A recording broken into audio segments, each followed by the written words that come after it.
dipersembahkan oleh Pemirsa, kita lanjutkan kembali diskusi kita dalam Special Dialogue pada malam hari ini. Dan catat baik-baik dalam agenda Anda pemirsa bahwa bangsa Indonesia, seluruh bangsa Indonesia memiliki pesta besar, hajatan besar terkait dengan peringatan ke-60 tahun Konferensi Asia Afrika yang puncak perayaannya akan dilakukan di Jakarta dan di Bandung mulai dari tanggal 19 April sampai tanggal 24 April ya, tahun 2015 yang akan datang. Baik, Pak Lasro, ini catatan saya pada peringatan 50 tahun Konferensi Asia Afrika 10 tahun lalu ada yang namanya Action Plan ya, atau NAASP, New Asian African Strategic Partnership atau NASP, yang sudah 10 tahun ini berjalan. Nah, ini 10 tahun ini ngapain aja Pak? Seperti apa realisasinya? Ya. Pertanyaan yang sangat penting. Sebelum menjawab New Asia Africa Strategic Partnership, izinkan saya menjelaskan sebetulnya apa sih sesungguhnya konferensi Bandung itu. Jadi kita tahu Bandung Conference 1955 itu merupakan sumbangan berharga ya dari Indonesia bagi dunia, bersama-sama dengan 5 sponsoring country, Indonesia, India, Pakistan, Sri Lanka, dan Burma, saat itu sekarang Myanmar, menggalang kekuatan bersama dengan 29 negara. Apa yang dihasilkan? Intinya itu solidaritas bersama Asia Afrika. Kedua, memperjuangkan kemerdekaan. Ya. Ketiga, tatanan dunia yang baru, ya, yang bebas dari kutub kiri dan kutub kanan. Non-blok ya, dan akhirnya melahirkan non-blok, melahirkan kelompok 77, persis. Dan waktu para pemimpin 106 negara, bayangkan itu 29 negara merdeka tahun 55, tapi 50 tahun kemudian 106 negara. Itu berkat jasa daripada semangat Bandung itu ya, untuk mempercepat proses dekolonisasi, kemerdekaan bangsa-bangsa di dua benua.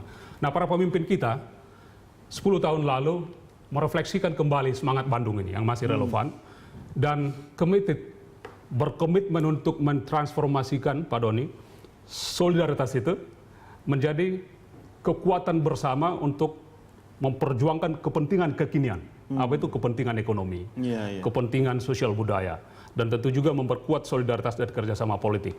Jadi New Asia Africa Strategic Partnership, betul, itu dibentuk waktu Golden Jubilee 10 tahun lalu, dan itu persisnya sebetulnya itu satu langkah-langkah bersama, multisektor, penguatan kerjasama politik, aspek keamanan, aspek penanggulangan kejahatan internasional, juga penguatan kerjasama perdagangan. Oh, bukan cuma politik aja Pak ya? Tidak saja. Luas ya? Investasi, people to people interaction antar dua benua, dan ya beberapa capaian. Tapi salah satu yang boleh dikatakan salah satu fenomenal adalah adanya capacity building untuk Palestina.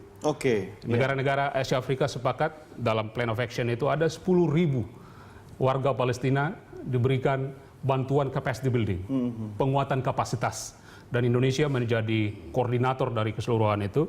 Ini satu catatan yang baik.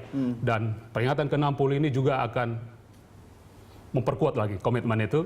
Ada satu deklarasi khusus untuk Palestina misalnya. Di antara 3 outcome documents, kalau boleh saya jelaskan itu, nanti ada deklarasi politik yang disebut Bandung Message, bersifat visionary, merupakan komitmen bersama para negara-negara Asia Afrika, memperkuat semangat Bandung itu.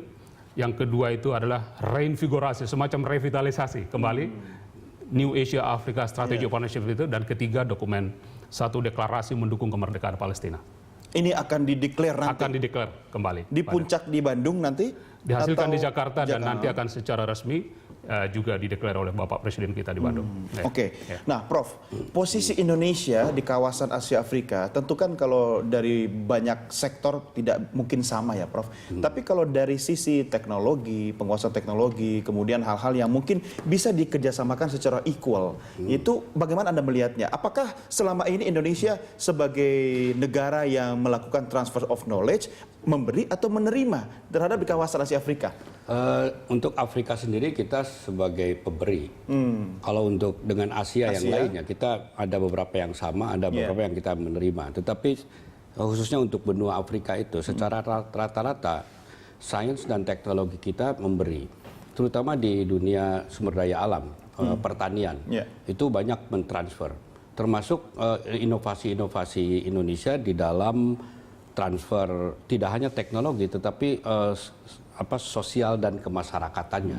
Karena ketika kita berhasil pada saat tahun 80, 90, dan juga saya pikir sekarang dengan swasembada pangan, swasembada beras khususnya, itu mereka juga ingin bagaimana sebuah negara berkembang bisa tidak lagi tergantung masalah pangannya. Iya, diversifikasi pangan ya. Ya itu. Dan diversifikasi pangan misalnya di negara-negara Afrika dengan negara-negara Indonesia itu sebenarnya ada satu kemiripan di mana sumber pangannya itu adalah mereka sendiri, tidak impor seharusnya kan. Untuk itu di dalam hal penguatan ketahanan pangan itu berbasis pada sumber daya lokal masing-masing. Dan Indonesia sebenarnya sudah mempunyai konsep itu, di mana kita walaupun memang basisnya beras, tapi secara keseluruhan kita sebenarnya punya sumber-sumber daya alam yang betul-betul bisa membuat ketahanan pangan. Nah itu menjadi bagian mereka ingin tahu bagaimana agar Indonesia bisa lebih stabil, mereka lebih stabil dalam hal pangan. Pengalaman Indonesia bisa ditransfer ke situ. Nah untuk Asia yang lain, kita dalam hal teknologi, dalam konsep Asia untuk Indonesia itu saya melihat memang ada beberapa yang kita harus impor. Teknologi itu misalnya dari Taiwan atau dari China itu dan bahkan dari negara tetangga. Tetapi kita harus jujur dalam bidang-bidang sains, teknologi dan pendidikan kita juga sebenarnya bagian dari inovatornya mereka. Mungkin kita juga tahu bagaimana Malaysia mempelajari Indonesia. Itu sebenarnya karena kita sudah lebih unggul. Nah kita tinggal hati-hati saja. Kita dalam hal ini adalah sebuah negara yang bisa memberikan pencerahan kepada negara lain dan pada saat yang sama kita sendiri bebenah. Nah kita kan sudah punya konsep yang namanya partnership nih. Partnershipnya kan kita dikenal dengan triple helix partnership, yaitu suatu kerjasama antara pemerintah, academicians, dan pebisnis.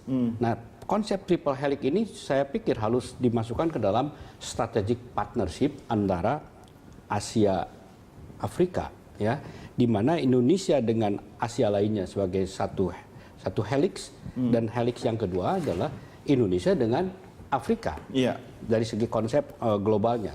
Kemudian di dalamnya konsep di mana triple helix government, academicians dan pebisnis itu bisa jadi satu kesatuan. Maka saya setuju sekali ketika ada bagian Kadin untuk pengurusan Asia Afrika. Artinya ini kan ada peluang yang harus dimanfaatkan ya Pak Lasro. Tapi begini, ada satu celah ketika transfer of knowledge itu berlangsung dengan simultan.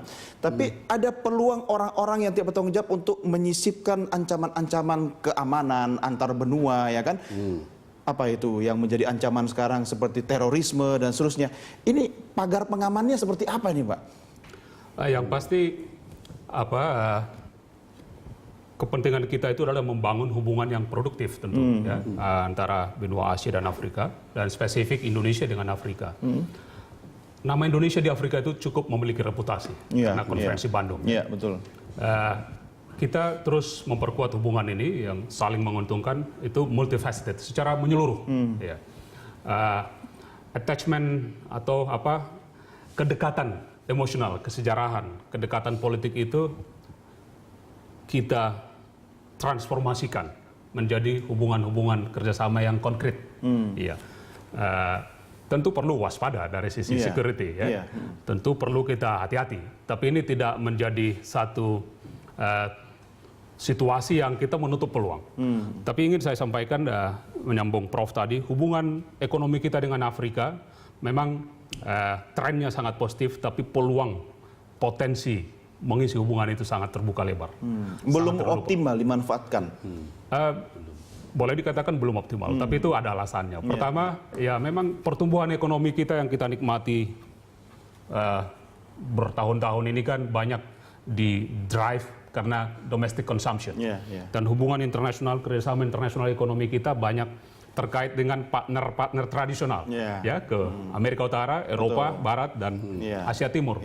Nah sekarang ada kesadaran bersama melihat peluang di pasar non tradisional dan Afrika itu menjadi salah satu kunci.